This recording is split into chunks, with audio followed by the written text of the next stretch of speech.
Hey guys, recently देखो Armenia और Azerbaijan के बीच जंग की हालात बन चुके हैं। इनफैक्ट जंग स्टार्ट भी हो चुकी है। तो ये एरिया है नागोर्नो काराबाख। ये एरिया के लिए दोनों दोनों देशों के बीच यहाँ पर जंग स्टार्ट हो चुकी है। तो देखो इसकी पहले हिस्ट्री क्या थी।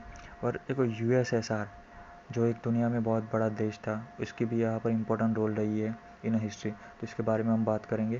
तो देखो इंडिपेंडेंट आर्टिकल का एक है ये ग्लोबल रीजन है कि 2-3 कंट्री और भी जुड़ सकती है। In fact Turkey almost enter that. Turkey ने कल ही आर्मेनिया के 2 एयरक्राफ्ट उड़ाए हैं।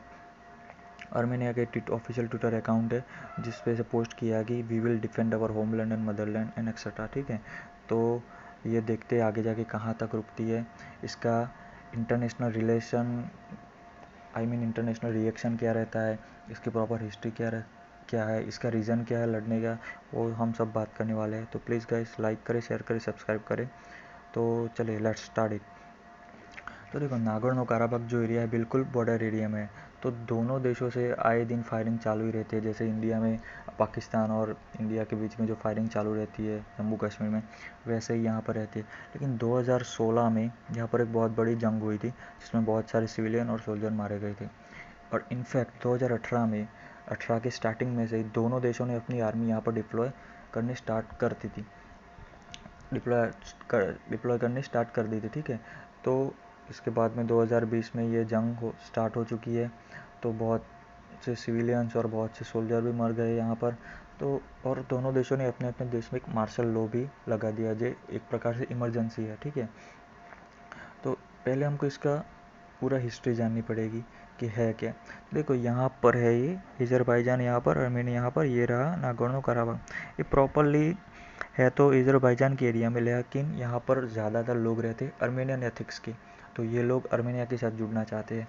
ठीक है, तो देखो इसका जो 4400 किलोमीटर स्क्वायर किलोमीटर का ये एरिया है। ठीक है, तो इसके लिए ये सारा कुछ माजरा चल रहा है। तो नागोर्नो काराबाख एरिया है जो वर्ल्ड का सबसे ओल्डेस्ट डिस्प्यूटेड एरिया है। ठीक है, नागोर्नो काराबाख टेरिटरी है जो disputed in the world oldest conflict.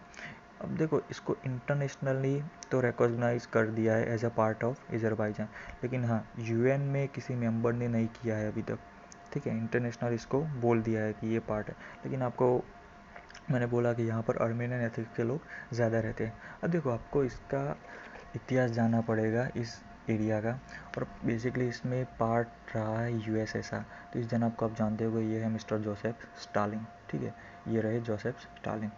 अब देखो आर्मेनिया और अज़रबैजान 1918 टू 1921 के बीच ये दोनों देश आज़ाद हो जाते हैं। तब से लेके इनके कुछ अच्छे रिलेशन रहे नहीं है, तो फ्रेंडशिप हो ही नहीं सकती। ठीक है, तो देखो पहला विश्व युद्ध होता है तो ट्रांस कोकेशन फेडरेशन के ज़रिए एक तीसरा देश अलग होता है, वो है जॉर्जिया। अब देखो ट्रांस कोकेशन फेडरेशन है क्या।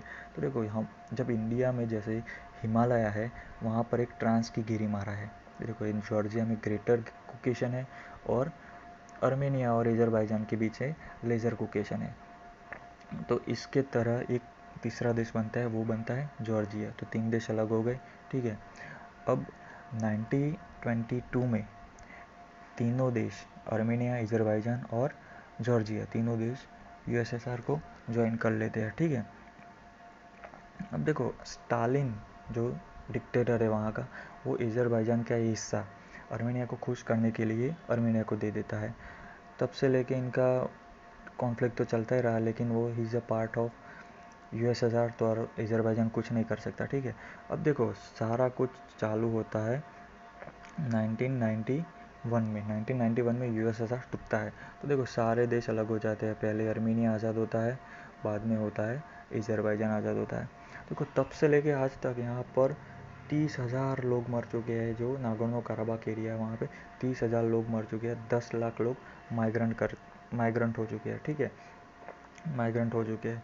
और 1995 के आसपास अलगावादियों ने, वहाँ की कोई अलगावादी है, उन्होंने ये नागोर्नो काराबाख पे कब्ज़ा कर लिया था।